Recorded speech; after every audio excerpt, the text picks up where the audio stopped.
I'm Melissa, and my husband is Paul. He's a light novel writer and a freelancer who juggles multiple writing projects. I assist him as a secretary in his home office. On a typical day, I was deep into work alongside Paul. As the clock struck 3 p.m., I yearned for a brief break. Yet our tranquility was shattered by the abrupt thud of the front door swinging open. Paul and I exchanged worried glances, bracing ourselves for what was to come. Party time. The living room door swung open with a bang, courtesy of Pa's older sister, Donna. Despite supposedly residing at her parents' house, she made a daily appearance at 3 p.m., indulging in tea and devouring all the snacks we had received as gifts before heading home. Once more, I found myself engrossed in work. Can't you see we're busy? Can't this wait? Don't be such a killjoy. I just want my tea, Donna retorted, unfazed by our irritation. Who do you think you're talking to? Donna flung herself onto the couch, crossing her legs with an air of entitlement. True to form, she raided our snack stash, filling the room with the loud crunching of her indulgence. Listen, it's beyond belief, Donna, I vented, frustration bubbling. She's so presumptuous and arrogant, acting like the world revolves around her. She claims to be a live streamer, but who knows how much she actually earns or anything about her work-from-home setup. And then she has the nerve to demand tea from me, her sister-in-law, as if I'm her personal servant. And as a result, Donna receives a scolding from my in-laws, though it's merely a temporary halt to her behavior.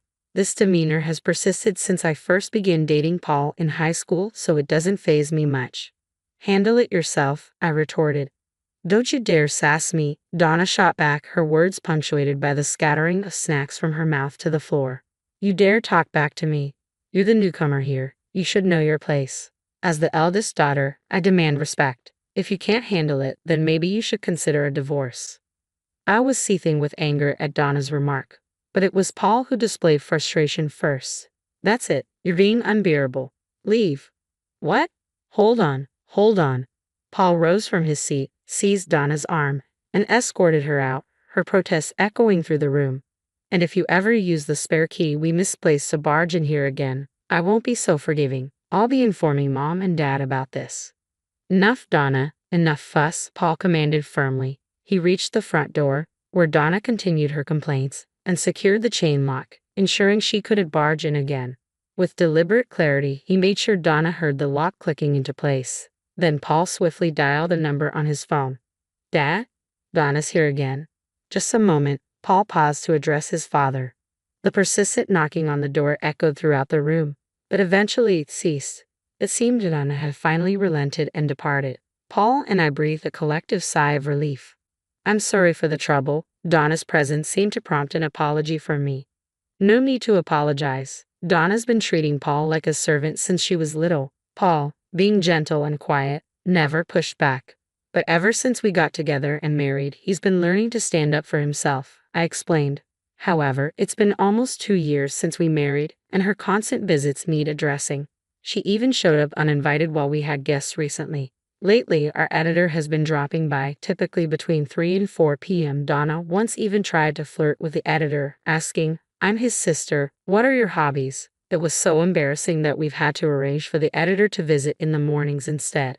Paul prefers to focus on work in the mornings, you see. I heard from your mother-in-law that Donna feels uncomfortable at home. Maybe she's like a hermit there, and her frustration might be directed at us due to her parents nagging. I'm sorry. I should be better at keeping her at a distance. Don't stress about it, I reassured my partner. By the way, don't forget, we're heading to your parents' place to discuss restaurant options for their 60th birthday celebration. We could bring up Donna's situation then, I suggested. Great idea. It's high time we addressed it. I spoke to Dad earlier, and he wasn't aware Donna had taken the spare key. But they do change its hiding spot regularly, don't they? My partner responded. Yeah, Dad recently stashed it in his wallet, which caused a bit of a hiccup, I confirmed. What's the matter? I inquired. It appears that some money went missing along with the key, my partner responded solemnly. What? But she's denying it, so tensions are running high back at home, I expressed concern. I was hesitant to broach the topic given the circumstances, but I truly appreciate my in-laws, who have been kind to me since high school. I'm determined to properly celebrate their 60th birthdays, I affirmed. I want your parents to have a wonderful time. We'll address the issue when the moment is appropriate, I assured my partner. I agreed. Oh, speaking of which, what type of restaurant did you have in mind? I've compiled a list of options. Want to review them? My partner suggested. Sure, let's take a look, I replied. I presented Paul with the details of the restaurants I had researched and narrowed down. Seeing how diligently Paul worked, I wanted to offer my support in this regard. For the celebration, I intended to let my in-laws choose from the shortlisted options. A week later, we buzzed the intercom at my in-laws' house, but there was no response. Strange, they should be home, I remarked. Their car's not here. Maybe they're out, Paul suggested. Probably shopping. Getting things ready for our visit, I added optimistically. Well, let's just go in and wait, Paul decided. Using the spare key, Paul unlocked the front door. As we stepped inside, hurried footsteps sounded from the second floor. Descending with a noisy clatter was Donna. Couldn't you have answered the intercom if you knew we were coming? I scolded. I'm busy, Donna snapped back. Hello, sister-in-law, Donna greeted me curtly, as usual. But her hurried descent hinted at another reason for her sudden appearance. Did you two prepare for Mom and Dad's 60th birthday celebration? Donna inquired. Yes, we did. Why do you ask? I responded. Where is it? Show me, Donna demanded. Ha! But you said you weren't coming, sis, I reminded her. I changed my mind. Just show it to me, Donna insisted. Here it is, Paul replied, revealing the setup. Originally, Donna had planned to skip the celebration altogether. Do we really need to celebrate that? She had remarked. But the true reason behind her reluctance was something unexpected from a daughter. Yet for some unknown reason, she decided to join. Oh, look at the esteemed writer, huh? You must be swimming in success. This fancy restaurant you've chosen, quite the high roller move, Donna remarked, eyeing the information she snatched from Paul with a snide chuckle. Why do you have to say things that irritate me? Paul snapped back. Why not? You must be raking it in, right? Though I'm making multiples of that, just so you know, she continued, her words always aimed at belittling Paul. If she truly earned multiples of his income, she'd easily clear 6 figures annually. However, there's no evidence to support this claim. Also, it was Melissa who selected the restaurant. Okay, can you please stop being so rude?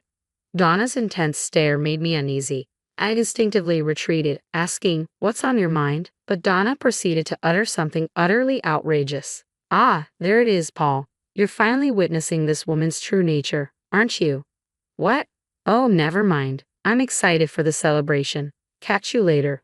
Paul brushed off the comment. Donna then forcefully ushered both of us out the door. Strangely, she held onto the document, continuing her disruptive behavior yet again.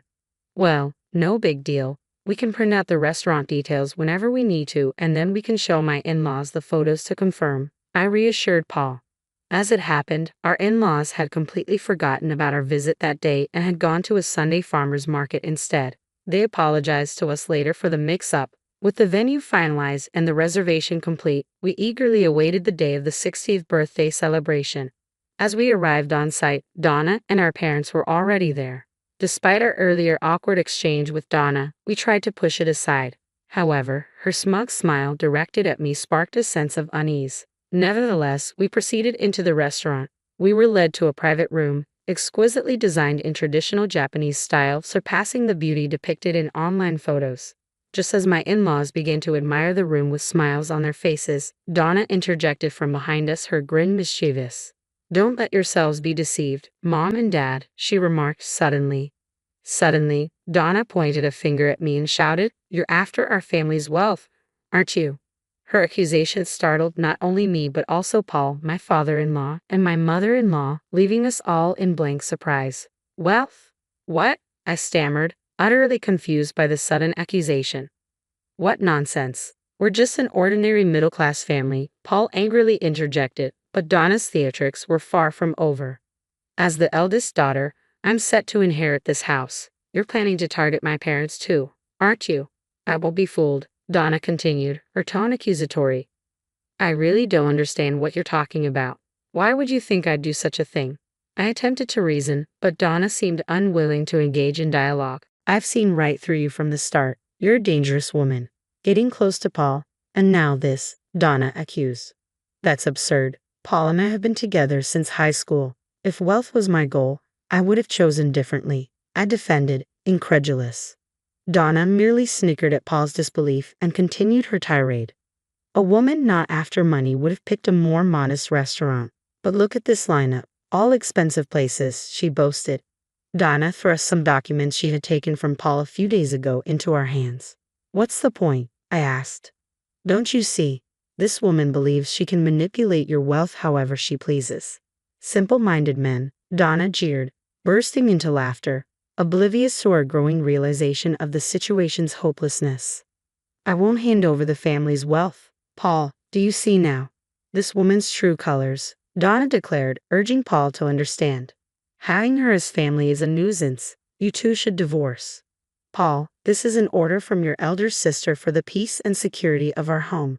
You need to divorce her and leave. Stay away from my parents, Donna yelled, advancing towards me aggressively. That's when Paul intervened, stepping between Donna and me. What on earth are you saying? Apologize to Melissa right now. Wait a moment, Dad, Paul interjected. What's this about money? Absurd. Melissa has been helping us organize our 60th birthday celebration, and you should be doing the same. Instead, you're creating unnecessary drama, Paul's father interjected. No, Dad, take a look at this, Donna insisted, flustered as she hurriedly handed the documents to her father. My father-in-law perused the documents. If you look closely, you'll understand. She's chosen outrageously expensive venues. She's draining the wealth of a middle-class family like ours, and all the expenses are falling on you and Mom, right? Am I mistaken? He concluded with a heavy sigh. Paul and I, along with my mother-in-law, were left speechless. Oh, what? Paul's confusion was evident. She's claiming we're footing the bill for the 60th birthday celebration, I clarified. Huh? Donna's eyes widened in surprise. Well, it would be rather odd for the honoree to foot the bill, she reasoned. Wait a moment, so you're insinuating Melissa is still spending Paul's money recklessly? See, I knew it all along, Donna accused. What nonsense is this? Melissa works alongside me and you know my salary supports us both. There's no reason for concern, Paul countered. But, Donna faltered. And what's your take on this, Mom? Donna turned to her mother, hoping for support. My mother-in-law stood there, silently, her head bowed. Exactly, Mom, you understand, right? Donna appealed. Listen, each of these venues holds cherished memories for your father and me, my mother-in-law explained. Donna was stunned. Melissa specifically consulted us about it. She wanted to incorporate our memories into the celebration and choose a menu based on them, my mother-in-law continued. No way, your disrespectful accusations are truly shameful. My mother-in-law's voice quivered with emotion. Tana was finally realizing her misconceptions, but it was too late to amend her errors, a realization that would soon become painfully clear. You've caused enough trouble. You're not welcome here anymore. Go home, Paul's father declared. But Dad, why are you being so harsh? I'm your daughter, you can't just throw me out, Donna protested. But you were planning on not attending in the first place, weren't you? Don't worry about the cancellation fee, I'll cover it, Paul's father replied firmly. Wait, hold on, it seems we've failed in raising you properly. We've indulged you as our daughter, but now we've reached our limit. Leaving is for the best. Don't make decisions without consulting us, Paul's mother added, turning to Donna. I agree. What do you, Paul, and Melissa think? My mother-in-law's smile was unsettling as she spoke cheerfully.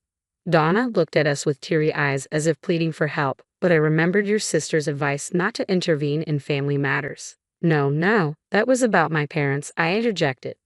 Ah, I see. Then I'll keep my distance. Please leave, my mother-in-law concluded, her tone final. Sister-in-law, Donna reached out for me, but my father-in-law swiftly intervened, positioning himself between Donna and me. Go home, he commanded, his voice low and stern. Donna glanced at my father-in-law's determined expression, recoiled, and promptly exited the restaurant. Afterward, we celebrated my in-laws' 60th birthdays and savored our meal. Upon returning home, it was apparent that Donna had been sulking.